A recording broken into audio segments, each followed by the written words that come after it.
الحمد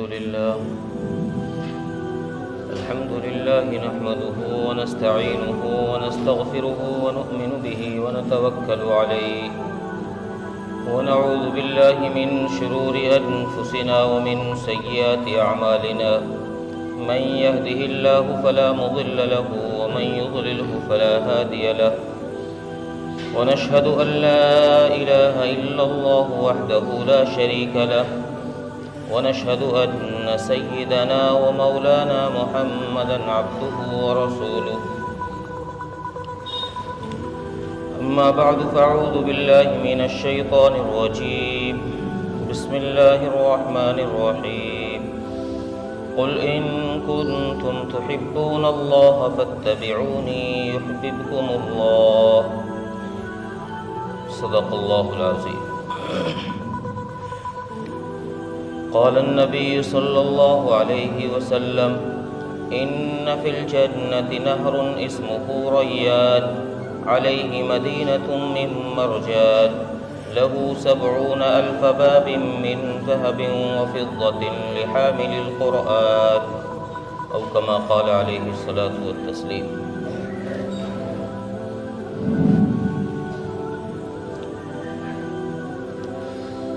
محترم عزیزو، غیور نوجوان دوستوں اور بھائیوں،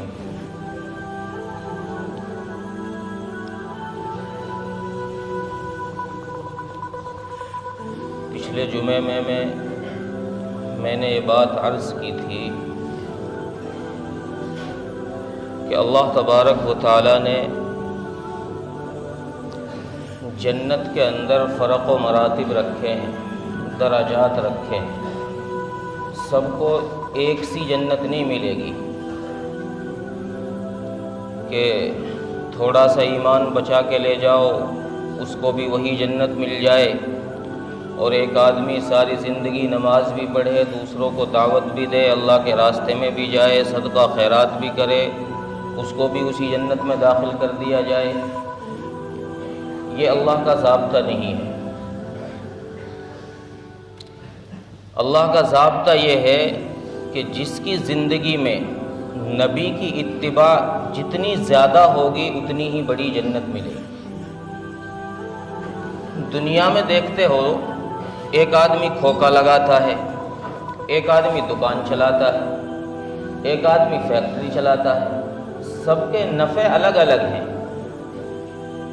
ہر آدمی اپنا نفع الگ کما رہا ہے. کھوکے والے کا کم ہے، دکان والے کا اور زیادہ ہے، فیکٹری والے کا اور اس سے زیادہ ہے. اللہ تبارک و تعالیٰ نے اسی طریقے سے جنت کے اندر درجات رکھے ہیں. جنت کا ایک درجہ، اعلیٰ درجہ جنت الفردوس ہے، اور جنت الفردوس وہ جگہ ہے جس کو اللہ تبارک و تعالیٰ نے اپنے ہاتھ سے بنایا. خلقہ بیدیہ، اس جنت الفردوس کو اللہ تبارک و تعالیٰ نے اپنے ہاتھ سے بنایا ہے. وشق فیہا انہارہا وغرس فیہا اشجارہا، اور اس میں نہریں چلائی ہیں، اس میں پیڑ لگائے ہیں. اسی جنت کے اندر، اسی جنت الفردوس کے اندر وہ طوبہ درخت ہے جس کا ذکر میں نے پچھلے جمعے میں بھی کیا تھا. تو اللہ تبارک و تعالیٰ نے یہ فرق و مراتب کیوں رکھے؟ قرآن کریم نے اس کا اعلان کیا، اس کی وضاحت کی اور فرمایا قل ان کنتم تحبون اللہ. اے نبی جی، آپ لوگوں سے کہو کہ تم اللہ سے محبت کرو. اب ہر آدمی کا دعویٰ ہے. جو آدمی آج جمعے کے دن مسجد میں آیا ہے اس کا دعویٰ بھی ہے کہ میں اللہ سے محبت کرتا ہوں، اور جو آدمی روزانہ 5 ٹائم آ رہا ہے اس کا دعویٰ بھی ہے میں اللہ سے محبت کرتا ہوں. روزانہ کھلم کھلا گناہ کر رہا ہے، علل اعلان گناہ کر رہا ہے، وہ بھی کہتا ہے آپ اس سے جا کے بات کرو گے وہ بھی یہی کہے گا میں اللہ سے محبت کرتا ہوں. آپ دیندار سے جا کر ملو وہ بھی یہی کہے گا، بے دین سے ملو گے وہ بھی یہی کہے گا. قرآن کریم نے اس کی وضاحت فرمائی، فاتبعونی قل ان کنتم تحبون اللہ فاتبعونی، نبی جی آپ لوگوں سے جا کر کہو کہ اگر تمہیں اللہ سے محبت ہے، اگر تم اپنے دعوے میں سچے ہو کہ میں اللہ سے محبت کر رہا ہوں، میں اللہ کی محبت کرنے والا ہوں، تو فاتبعونی، آؤ میری اتباع کرو۔ اللہ کے نبی لوگوں سے فرما رہے ہیں، اللہ اپنے نبی کی زبانی یہ بات کہلوا رہا ہے کہ نبی جی ان سے جا کر بولو یہ بات کہ فاتبعونی، میری اتباع کرو۔ اب ہر آدمی، ہر امتی اپنے گریبان میں جھانک کر دیکھے کہ میری زندگی میں نبی کی اتباع کتنی ہے۔ چونکہ نبی نے زندگی کا کوئی پہلو ایسا نہیں چھوڑا، بچپنے سے لے کر قبر میں جانے تک کی زندگی کا کوئی وقت، کوئی لمحہ ایسا نہیں بچا جو رسول اکرم صلی اللہ علیہ وسلم نے جس کے بارے میں نہ بتا دیا ہو۔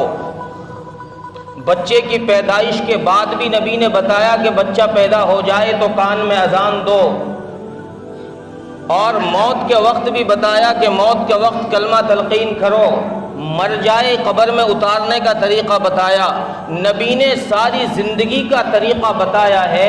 اب آدمی اپنی زندگی میں غور کر کے دیکھے کہ میں اس زندگی میں جو چل رہا ہوں، میں جو دنیا میں اپنی زندگی گزار رہا ہوں، میری جو دنیا کے سانس گزر رہے ہیں، میری اس زندگی میں نبی کی اتباع کتنی ہے، میں نبی سے محبت کرنے والا کتنا ہوں، کتنا نبی کی پیروی کرنے والا ہوں۔ پھر پتہ چلے گا کہ نبی کی اتباع کتنی ہے، اللہ کی محبت کتنی۔ یوں ہی تھوڑی جنت مل جائے گی کہ دنیا میں نفسانی خواہشات پر چلتے رہو، منمانی زندگی گزارتے رہو اور تمہیں جنت مل جائے، جنت کے اعلیٰ درجہ مل جائے، اللہ کی مہمانی مل جائے، اللہ کی مہمان نوازی تمہیں نصیب ہو جائے۔ ایسا نہیں ہے۔ اس کے لیے دنیا میں تمہیں مشقتیں برداشت کرنی پڑیں گی، تکلیفیں جھیلنی پڑیں گی۔ اللہ تبارک و تعالیٰ نے جنت الفردوس کو اپنے ہاتھ سے بنایا، اس میں نہریں بچھائی ہیں، اس میں پیڑ اگائے ہیں۔ وہاں کی حوروں کا معاملہ ہی الگ ہے، وہاں کی حوروں کا حسن و جمال ہی الگ ہے، وہاں کے محلات کا حسن و جمال ہی الگ ہے۔ عام جنتوں کے حسن و جمال کا معاملہ الگ ہے۔ عام جنتیوں کی جنتوں کے محلات کے بارے میں روایات میں آیا ہے کہ وہ سونے چاندی کے ہوں گے، اور جنت الفردوس کے محلات بھی سونے چاندی کے ہوں گے، لیکن حدیث میں آیا ہے کہ ان میں خاص قسم کی تفضیل ہوگی، خاص قسم کی ان کو ایک فضیلت اور فوقیت حاصل ہوگی۔ وہ خاص قسم کی فضیلت کیا ہے؟ وہ فرمایا لبنۃ من لؤلؤ بیضاء، کہ ان کی ایک اینٹ سفید موتی کی ہوگی، ولبنۃ من یاقوتۃ حمراء، اور ایک اینٹ سفید یاقوت کی ہوگی، اور ولبنۃ من زمردۃ، اور ایک اینٹ زمرد کی ہوگی۔ ایک ایک اینٹ کے مکان بنے پڑے ہیں، اور اللہ تبارک و تعالیٰ نے ان کے حوریں، ان کا حسن و جمال عجیب رکھا ہے۔ ایک روایت میں آیا ہے کہ جنت الفردوس کے اندر ایک حور ہے جس کا نام لاعبہ ہے، اسمہا لاعبہ۔ اربعۃ خلقت من اربعۃ اشیاء، اللہ تبارک و تعالیٰ نے اس حور کو 4 چیزوں سے جوڑ کر کے بنایا۔ اللہ کے نبی صلی اللہ علیہ وسلم کی حدیث، خلقت من اربعۃ اشیاء، 4 چیزوں سے ملا کر یہ حور تیار کی گئی ہے، بنائی گئی ہے۔ کافور، مشک، زعفران، عنبر، یاقوت اور عنبر، ان 4 چیزوں سے ملا کر کے یہ حور تیار کی گئی ہے۔ اور اس کے حسن و جمال کا حال یہ ہے، روایات میں ہے کہ اگر انسان اس کو دیکھ لے، اور اگر اللہ تبارک و تعالی موت کو موت نہ دے دیتے، موت پر اگر موت طاری نہ ہوتی تو انسان اس کے حسن و جمال کو دیکھ کر مر جاتا۔ اتنی خوبصورت روایت میں ہے کہ جنت کی حوریں اس کو دیکھ کر رشک کرتی ہیں۔ وجمیع الحور العین عشاق لها، تمام جنت کی حوریں اس کے حسن کو دیکھ کر رشک کرتی ہیں، بڑی خوبصورت، بڑی خوبصورت۔ اور پھر حدیث میں ہے کہ لاعبہ جو حور ہے یہ کہتی ہے کہ اگر تم مجھے حاصل کرنا چاہتے ہو، اگر تم میری طلب چاہتے ہو، تم یہ چاہتے ہو کہ میں تمہیں مل جاؤں، ان کان یرید ان یکون مثلہ ان یکون لہ مثلی، اگر تم یہ چاہتے ہو کہ میں اسے حاصل ہو جاؤں تو فرمایا فلیعمل برضاء ربی، تو پھر رب کے رضا والے اعمال کرنے لگ جاؤ، میں تمہیں مل جاؤں۔ اللہ کو راضی کرنے والے اعمال کرو، اللہ تمہیں یہ حور دے دیں گے۔ اب اللہ کی رضا کہاں ہے؟ جو میں نے پہلے آیت ذکر کی، قرآن کریم نے اس کا خلاصہ بیان کیا، قل ان کنتم تحبون اللہ فاتبعونی یحببکم اللہ۔ اللہ کی رضا نبی کی اتباع میں ہے۔ نبی کی زندگی تلاش کرو، نبی کی زندگی کہاں ہے، نبی نے کیسی زندگی گزاری ہے، آیا نبی نے کارخانے لگائے ہیں، آیا نبی نے کوئی دکان لگائی ہے، نبی نے کیا کیا ہے، نبی کی زندگی تلاش کرو۔ آج ہم جب دیکھتے ہیں اپنی زندگی میں، ہمیں کامیابی نظر آتی ہے وزارت میں، ہمیں کامیابی نظر آتی ہے صدارت میں، ہمیں کامیابی نظر آتی ہے عہدوں اور کرسی میں، ہمیں کامیابی نظر آتی ہے دکان اور بزنس کے اندر، ہمیں کامیابی نبی کے طریقوں میں نظر نہیں آتی۔ اور اللہ فرما رہے ہیں کہ کامیابی ادھر ہے، ادھر آؤ، نبی کی اتباع میں آؤ، تمہیں کامیابی ملے گی، تمہیں یہ حور لاعبہ بھی ملے گی۔ اور جب جنتی جنت کے اندر جائے گا، ایک روایت میرے ذہن میں آ گئی، جنتی جب جنت کے اندر داخل ہوگا تو چونکہ دنیا کا اللہ تبارک و تعالی لوگوں کو سمجھانے کے لیے، ہمارے یہاں جب کوئی بڑا عظیم مہمان آتا ہے تو لوگ اس کے استقبال کے لیے جہاں سے جس راستے سے وہ آ رہا ہے وہاں پر قالین بچھاتے ہیں، سرخ قالین، لال قالین بچھاتے ہیں۔ لال نہ سمجھتے ہو تو ریڈ قالین، چونکہ آپ پڑھے لکھے زیادہ ہو نا تو ایسی بھاشا سمجھ میں نہ آوے جلدی سے، میں پڑھا لکھا کم ہوں اس معاملے میں، تو ریڈ قالین اس کے لیے بچھائی جاتی ہے اس کے استقبال کی وجہ سے۔ اب اللہ کے نبی صلی اللہ علیہ وسلم فرما رہے ہیں کہ اللہ تبارک و تعالی جب جنتی کا اکرام فرمائیں گے، اس کا اعزاز فرمائیں گے، فرش و طرائق خضر، اس کے لیے سفید موتی کی چٹانوں کے راستے، سب زمرد کی چٹانوں کے راستے، سونے کی چٹانوں کے راستے اور چاندی کی چٹانوں کے راستے اس کے لیے جنت میں داخلے کے لیے بچھائے جائے۔ اب وہ محل میں آ رہا ہے، اپنے محل میں، اپنی جنت میں آ رہا ہے۔ سیات العریقہ، کیسے محل میں آئے گا؟ روایات میں ہے کہ اتنا بڑا عظیم الشان محل ہوگا کہ اس کی چھت کی اونچائی 1,00,000 ہاتھ اونچی ہوگی۔ ہمارے مکانوں کی چھتیں 12 فٹ، 15 فٹ، 10 فٹ،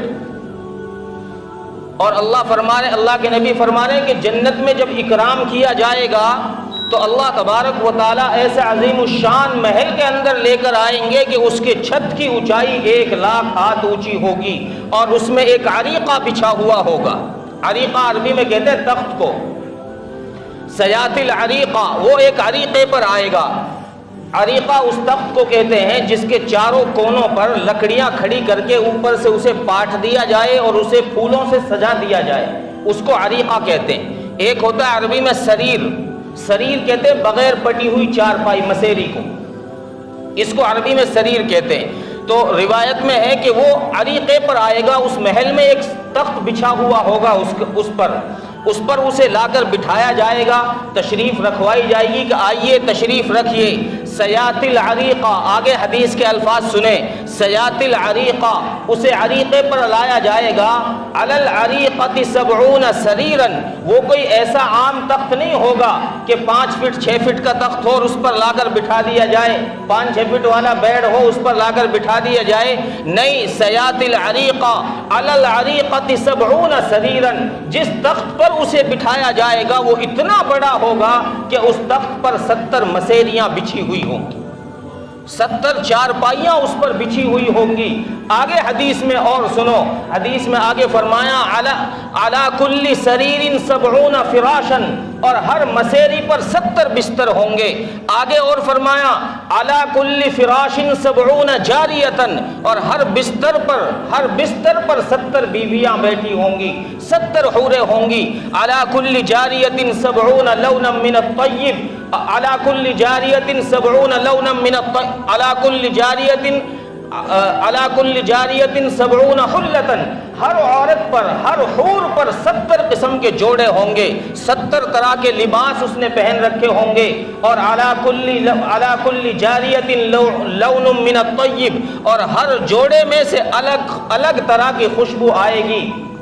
اور جب وہ اس عالی شان تخت پر آئے گا، اس عظیم الشان تخت پر آئے گا، اور کیسے حسن و جمال والی وہ عورتیں، وہ بیویاں، وہ حور ہوں گی۔ حدیث میں آگے ان کی تعریف فرمائی ینصب بصرہ من وراء الحلل، ینصب بصرہ من وراء الحلل، ایسی خوبصورت بیویوں سے استقبال کرایا جائے گا کہ ان کے گلے میں سے، حلق میں سے جب وہ پانی پئیں گی تو حلق میں سے ان کا پانی نیچے اس طرح اترتا ہوا نظر آئے گا جیسے تم آئینے میں اپنا چہرہ دیکھ لیتے۔ سبحان اللہ، کیا عجیب خدا کی کاریگری ہے، کیا عجیب استقبال ہے۔ ہم کیا مہمانوں کا استقبال کر سکتے ہیں؟ رب اپنی شان کے مطابق استقبال کر رہا ہے، اپنی شان میں ہوگا، اپنے جلال میں ہوگا، اللہ اپنے جمال میں ہوگا، اور اللہ اپنے جمال میں بندے کا استقبال فرمائیں گے۔ حدیث میں اللہ کے نبی صلی اللہ علیہ وسلم نے ارشاد فرمایا، پھر ان حوروں کی 4-5 صفات اور ذکر فرمائی، لا یبلنا، لا یتغوطنا، لا یلدنا، لا یحزنا، لا یختمنا، 5 صفات اور ذکر فرمائی، نہ پیشاب، نہ پاخانہ، نہ حیض، نہ ولادت، نہ بکارت زائل ہوگی، کنواری رہیں گی۔ ان کو کوئی ایسے ان میں سے کوئی سی ایسی بیماری ان کے اندر نہیں ہوگی جو ان میں لاحق ہو جائے۔ ابھی اس کو تخت پر بٹھایا جائے گا، وہاں یہ جب تشریف رکھے گا، قرآن کہتا ہے وجن الجنتین دان، یہ اوپر نظر اٹھائے گا، پھلوں کی تہ لگی پڑی، پھل قریب قریب اس کے جھکے پڑے ہیں۔ کیسے پھل؟ حدیث میں ان پھلوں کی تعریف بھی سن لو۔ حدیث میں فرمایا احلا من العسل، اور اشد بیاضا من اللبن، اور تیسری صفت یہ فرمائی لیس فیہا عجم۔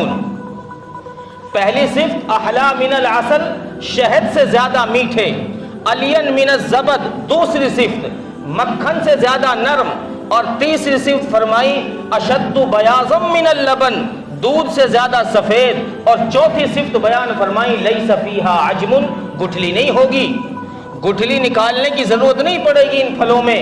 ان پھلوں کے ساتھ استقبال ہوگا، مہمان نوازی ہوگی، ناشتہ کیا جائے گا، چونکہ مہمان کو شروع میں ناشتہ کراتے نا، طرح طرح کے فروٹ لگا کے، مٹھائی لگا کے، اللہ تبارک و تعالی ناشتہ فرما رہے ہیں، اور اتنا بڑا انگور کا خوشہ ہوگا۔ اللہ کے نبی نے فرمایا کہ ایک کوا اڑنا شروع کرے، لا یفتری لا ینفنی لا یقع، نہ وہ بیٹھے، نہ دائیں بائیں مڑے، اور نہ وہ واپس مڑے، 1 مہینہ تک اڑتا رہے تو وہ ایک انگور کے خوشے کے اختتام پر، اس کے اینڈ پر، سرے پر نہیں پہنچ پائے۔ یہ کوئی قصے کہانی نہیں ہے، اسی کا نام ہے ایمان بالغیب، اسی کا نام ایمان بالغیب ہے کہ میرے نبی نے فرمایا تو ہوگا، میری عقل اس بات کو مانے نہ مانے، میں تسلیم کروں نہ کروں، میرا دماغ اس بات کو قبول کرے نہ کرے، میرے نبی نے فرمایا ہے تو ہوگا۔ دنیا جھوٹی ہو سکتی ہے، سچوں کے سچے نے فرمایا ہے، صادق و مصدوق نے فرمایا ہے، امین نے فرمایا ہے کہ یہ ہوگا، تو فرمایا کہ یہ یقین دل میں بٹھا لو کہ ایسا ہوگا، اتنا بڑا انگور کا خوشہ جنت میں ہوگا۔ اب جنت کے اندر جب یہ بیٹھا ہوگا، مہمان نوازی کے لیے، ناشتے کے لیے پھل لگا دیے گئے ہیں، اب پرندے آ رہے ہیں، پرندے بھاگے ہوئے آ رہے ہیں، یا ولی اللہ کلی، اے اللہ کے دوست مجھے کھا لیجئے، مجھے کھا لیجئے۔ آج دنیا میں دیکھو نا، ایک مرغی ذبح کرنے لگو تو مرغی ہاتھ نہیں آتی۔ آپ نے تو شاید یہ منظر نہ دیکھا ہو، چونکہ یہاں تو فارمی مرغے ملتے ہیں، فارمی مرغوں تو پنجرے میں ہاتھ ڈالا، پکڑ کے نکال لیا۔ دیہاتوں میں جاؤ گے تو ایک مرغا ذبح کرنے کے لیے گھنٹوں بھاگنا پڑتا ہے اس کے پیچھے، تب جا کر بڑی مشکل سے ہاتھ آتا ہے۔ تو ایک مرغا ذبح کرنے کے لیے تیار نہیں ہے، مرغے کے پیچھے بھاگنا پڑ رہا ہے۔ اور یہاں مہمان نوازی کا انداز دیکھیے، پرندے خود آ رہے ہیں۔ تو حدیث میں کہ ایک نہیں پھر دوسرا آئے گا، یا ولی اللہ کلی مجھے کھائیے، اسے نہیں، اسے چھوڑ دو۔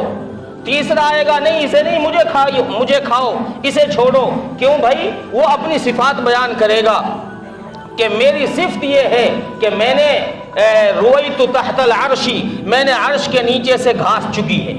وشربت من ماء السلسبیل، اور میں نے سلسبیل جو طوبہ درخت کے نیچے سے چشمہ اور نہر جاری ہے، اس نہر کا میں نے پانی پیا ہے، آئیے مجھے کھائیے۔ اور فرمائیں گے یا ولی اللہ آپ فرمائیں کھائیں گے یا چھوڑ دیں گے؟ اللہ کے نبی نے فرمایا اس کا جی چاہے گا تو کھائے گا، جی چاہے گا چھوڑ دے گا۔ یہ جنت کا میدان ہے، یہ ہے وہ دوڑ کا میدان۔ اب مسلمان کدھر بھاگ گیا ہے؟ دنیا کے پیچھے، درہم و دینار کے پیچھے مسلمان کی دوڑ لگ رہی ہے۔ مسلمان کی دوڑ اس راستے کی طرف لگنی چاہیے تھی۔ نبی نے ساری زندگی دعوت اللہ میں گزاری، ساری زندگی اللہ کے نام کو بلند کیا۔ جتنی بڑی جنت چاہتے ہو، اگر سب سے بڑی جنت چاہتے ہو تو سب سے بڑا کام نبی والا کام کرنا پڑے گا، چونکہ نبی کی فکر یہ تھی کہ ساری امت تک کلمہ کیسے پہنچ جائے، اللہ کا پیغام امت کے ایک فرد تک کیسے پہنچ جائے۔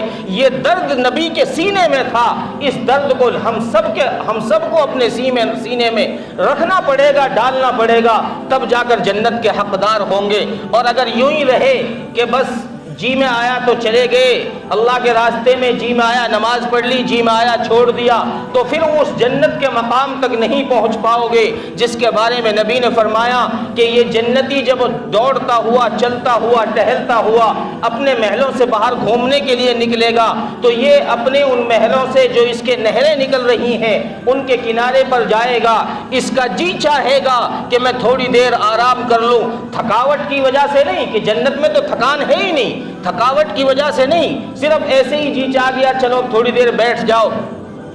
اللہ کے نبی نے فرمایا جہاں یہ بیٹھے گا اللہ تبارک و تعالی وہاں اس کے لیے ایسے بنگلے تیار کریں گے جن کی لمبائی 60 میل ہے، لمبائی اور چوڑائی 60 میل، لمبے چوڑے بنگلے اس کے لیے وہیں فوراً تیار۔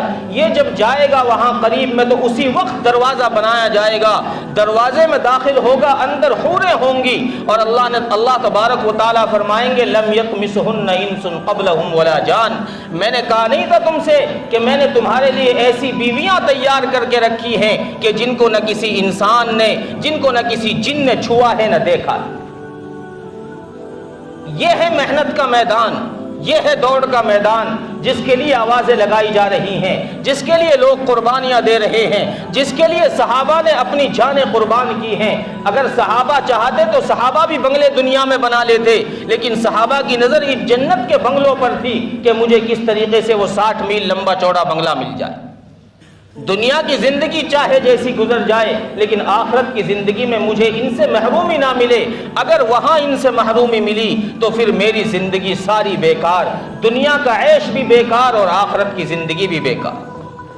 اللہ تبارک و تعالی ہم سب کو عمل کی توفیق عطا فرمائے۔ وآخر دعوانا الحمدللہ رب العالمین۔